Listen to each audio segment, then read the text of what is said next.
Kabado na nga si Pangulong Bongbong Marcos at ang kampo nito matapos nitong ilaglag mismo ng abogado ng gobyerno na si Soljen Minardo Guevara patungkol sa kaso ni dating Pangulong Rodrigo Duterte sa ICC.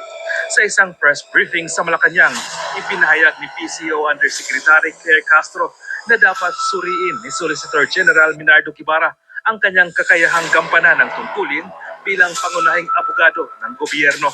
Ito ay kasunod ng kanyang desisyon na hindi katawanin ang gobyerno sa mga petisyon ng habeas corpus na inihain ng mga anak ni dating Pangulong Duterte sa Korte Suprema. Ipinaliwanag ni Guevara na ang kanyang pag-recuse ay batay sa matatag na paniniwala ng Office of the Solicitor General na walang jurisdiksyon ang International Criminal Court sa Pilipinas at ang sistema ng hustisya ng bansa ay gumagana ng maayos.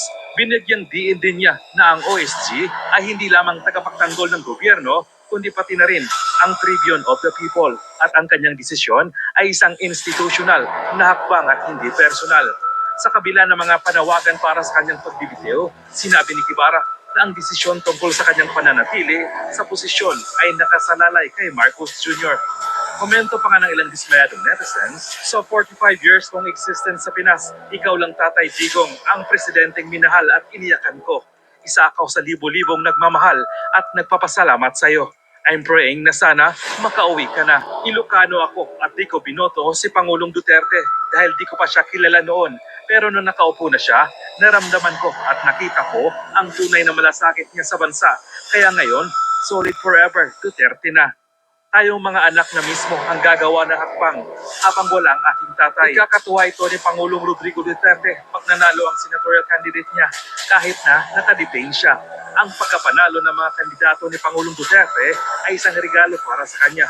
Ito na ang panahon para masuklian man lang ang kanyang pagiging mabuting ama sa ating bayan. Naglalaglagan ako ng itong Malacanang at saka itong si Soljen kasi itong nakaraang araw mga kababayan, sumagot po si Soljen at sinasabi nga niya ayoko nang ipagtanggol ang gobyerno patungkol ho dito sa ICC kasi ang in-state niyang paulit-ulit doon ay hindi na po tayo nasasakop ng ICC, wala ng jurisdiction ang ICC sa atin.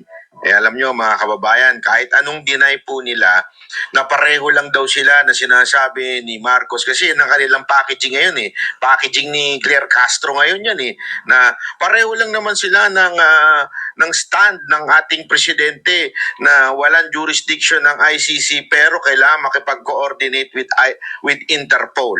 Alam nyo mga kababayan, ganito lang yan paliwanag lang natin ng simpleng-simple sa lengguwaheng mauunawaan ng mamamayang Pilipino. Ano po ba yung ICC? Ang ICC, International Criminal Court yan, di ba? Ibig sabihin po niyan, simple lang mga kababayan, korte po yan. Okay? Korte po ang ICC. Sa madaling salita, sila po ang pinanggagalingan ng warrant, sila po ang nag-uutos, sila po ang nagdi-decide. Korte. Ang Interpol naman, since kailangan mo ng international police, etong international court, kailangan ng international implementor o mag-execute ng kanilang utos, kaya yung Interpol. Okay? Pero gayon pa man, without the Interpol, hindi pwedeng gumalaw ng sarili without the ICC, hindi pwedeng gumalaw ng sarili ang Interpol. Kasi ang nag-uutos ay ang ICC sa Interpol tapos doon sa taong aarestuhin. Sa madaling salita, sa lingwahe naman natin, sa lokal, gawin nating lokal. Yung korte, yung ating korte dito like RTC, Court of Appeals, Supreme Court, yung ganyan, yan po yung korte. Okay? Ang pulis, hindi po pwedeng basta-basta manghuli yan unless may ginagawang hindi tama. O ibig sabihin, merong ginagawa yung isang tao na krimen. Doon lang pwedeng hulihin. Pero hindi ka pwedeng hulihin laang ng isang pulis at sabihin sa'yo, huli ka kasi gusto namin.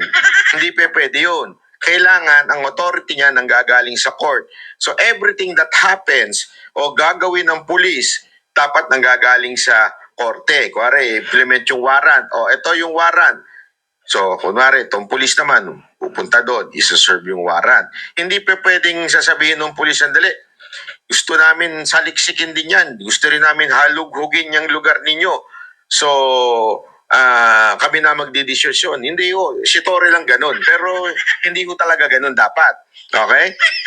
Dapat po lahat ng gagaling sa utos ng korte. The authority of the court. Ganun lang ho kasimple yun. Korte, PNP, o kung sino mga armed body na mag-execute noon, pwedeng NBI, o eto po yun ang papel niya.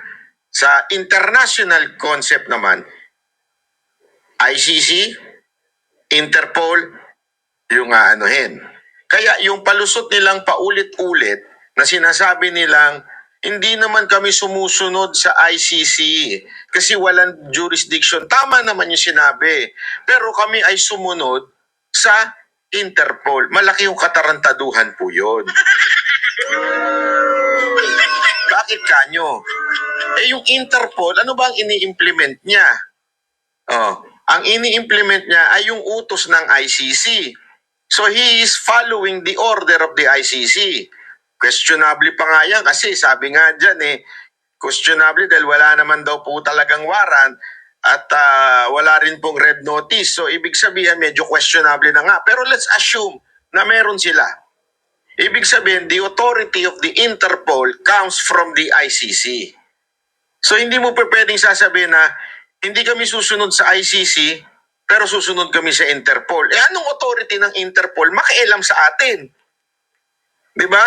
Kung walang body na nag-utos sa kanila, sino yun? ICC.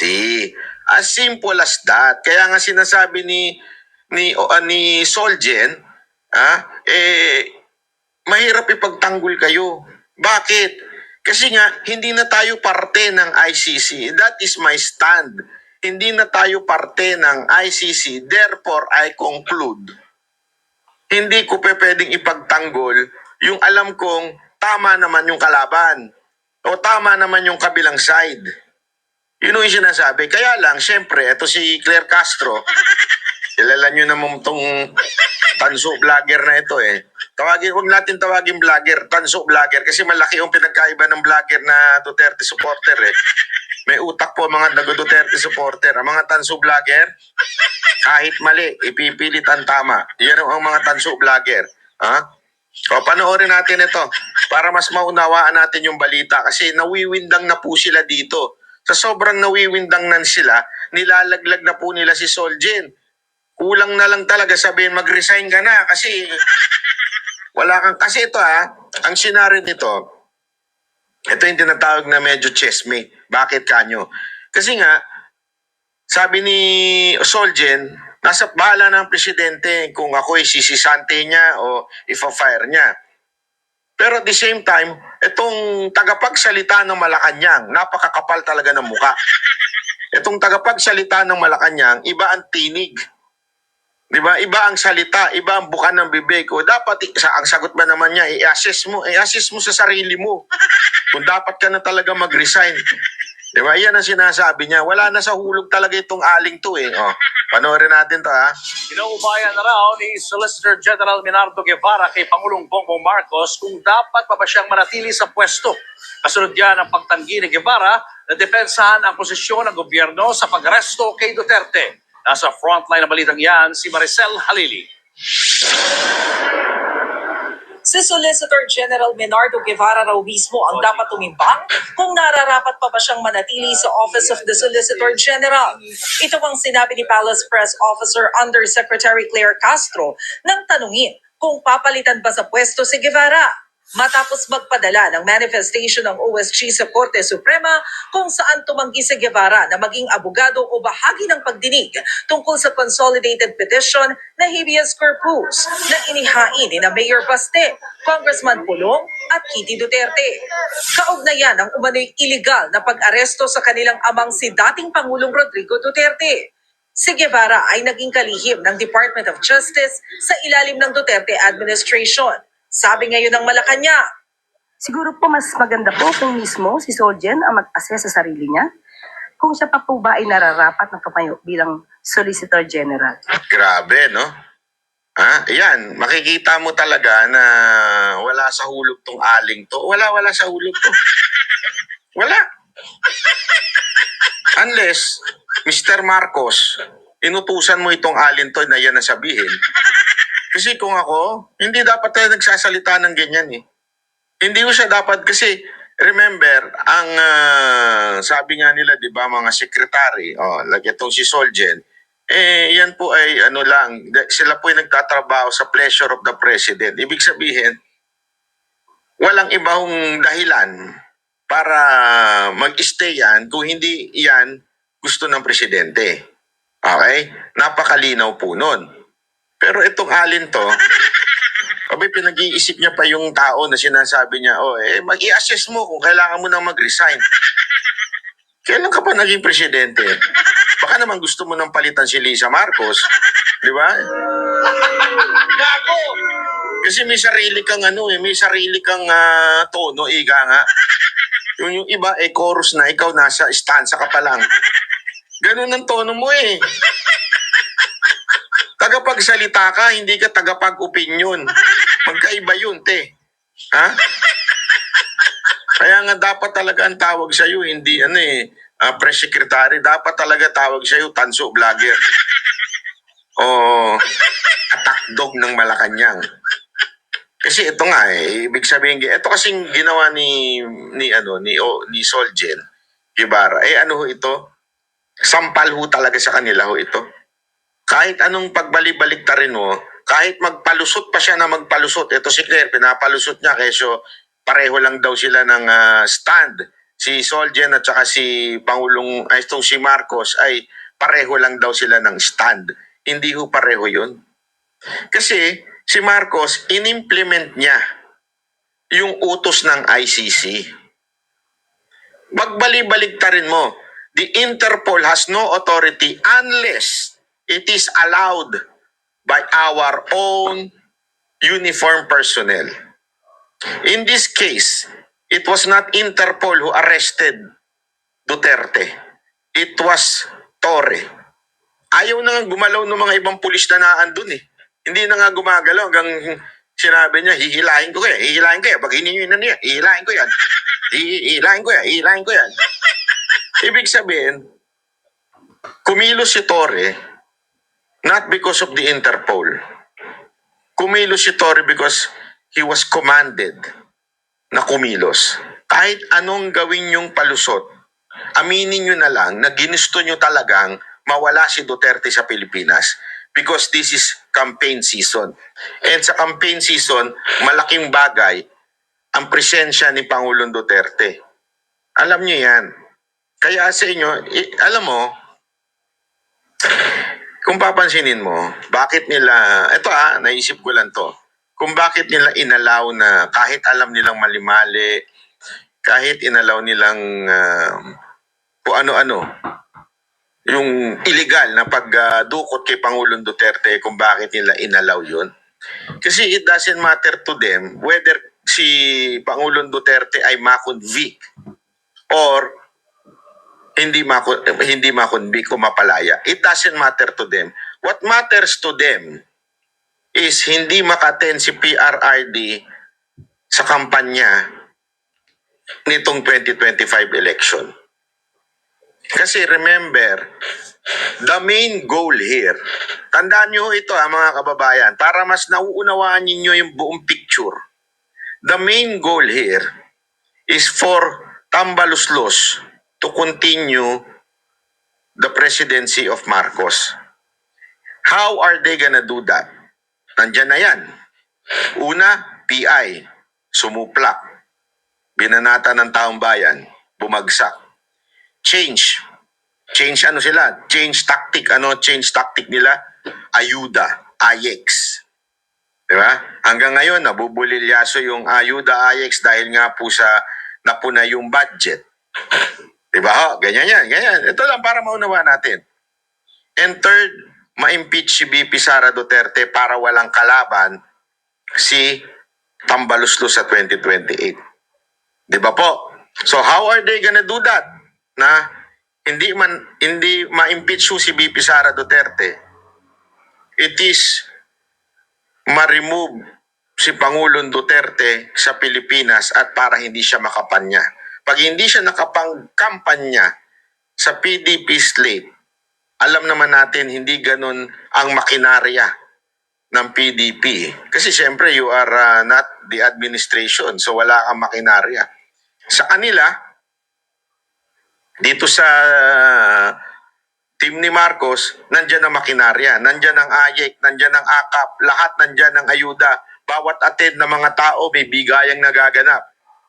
Kaya tingnan nyo yung itsura ng mga tao sa rally ng PDP, sa rally ng team rugby. Diba? Sa team rugby, parang tulala yung mga tao. Parang, tagal naman ng bayad. Parang ganun eh. Diba? Sa team Duterte, umiiyak ang tao. Umiiyak, literal. Umiiyak ang tao. Talagang matindi ang ng tao. Kaya kailangan talagang tanggalin si Duterte. Doon sa Hong Kong, nandun si Pangulong Duterte, wow. Hanggang labas mga kababayan. Andun po ako eh. Kitang-kita po ng aking mga eyes. Talagang hanggang labas. Nataranta ang Hong Kong police. Sobrang nataranta. Hong Kong siguro, ini-expect lang nila maano yung tao, maraming tao. Hindi. Sobrang dami, naghihiyawan, yung iba umiiyak. Grabe ho. Kasi nga ho, whether you like it or not, the Philippines, especially the OFW, miss Tatay Digong. Because nagkaroon ng tatay ang Pilipinas nung panahon ni Pangulong Duterte. He was like a father to everyone. Pag inapi ka, sasalbahin ka, tutulungan ka. Pag nadehado ka, talagang yari yung kalaban mo. Ganun ang trato ni... Kaya nga tama yung pangalan na Tatay Digong, Tatay D, di ba? Bakit? Talagang tatay ang dating niya. Kaya ang lakas niya. Kaya, mananalo talaga ang kanyang Duterte senatorial kung naandyan siya. So the main goal is hindi naman makonvict si Pangulong Duterte sa ICC. The main goal of Marcos and Romualdez is hindi maka-attend ng rally si Pangulong Duterte para yung kanilang maitim na balak sa kanilang mga kandidato ay may panalo nila ito. Kasi nga, siyempre, pag wala na si Pangulong Duterte, iba pa rin ang dating nun, di ba? Kaya lang, dun sila nagkamali. They underestimated the people, once again, which they did doon sa PI. Ni-underestimate nila ang tao doon sa PI. Akala nila hindi papalagang tao dahil bibigyan mo ng pera, pumalag. Di ba? Binuking. They underestimate the people doon sa PI. Now, they are underestimating again the Duterte sa pamamagitan ng pagpapaalis kay Pangulong Duterte sa Pilipinas. Akala nila tapos na ang laban dahil umalis. Mga kababayan, dahil nga sa ginawa nila, mas lalong naengganyo ang mga Pilipino na mag-straight Duterte. Ibig sabihin ng straight Duterte, yung 10, kasama na po dyan si Doc Mata, 10 ay i-straight na po nila. I-straight na po nila dahil nga sa ginawa nilang pangtarantado, panggagagot, pang-aapi kay Duterte. Yung mga tao ngayon kasi yan ang yan ang bukang bibig. I-straight natin na dahil gago talaga itong administrasyon na ito. Ngayon, inaalam tuloy ng tao sino ba yung mga senador ni Pangulong Duterte. Inaalam na po nila. Kasi nga po, dahil alam nila na pag hindi ibinoto yung 10 PDP senators o yung 10 Duterte senators, ang kasunod nun, i-impeach na si Duterte. Yung anak, si VP Sara Duterte. Meaning, after nun, panghabang buhay na ang Marcos Romualdez sa ating bansa. Kayo mga kababayan, kung nais ninyong habang buhay na ang Marcos at Romualdez at ayaw ninyo ng pagbabago, huwag niyong iboto ang Duterte team. Dahil pag binoto niyo yan, hindi may impeach si BP Sara Duterte at pag hindi na impeach si Sara Duterte, papalitan niya ngayon si Romualdez.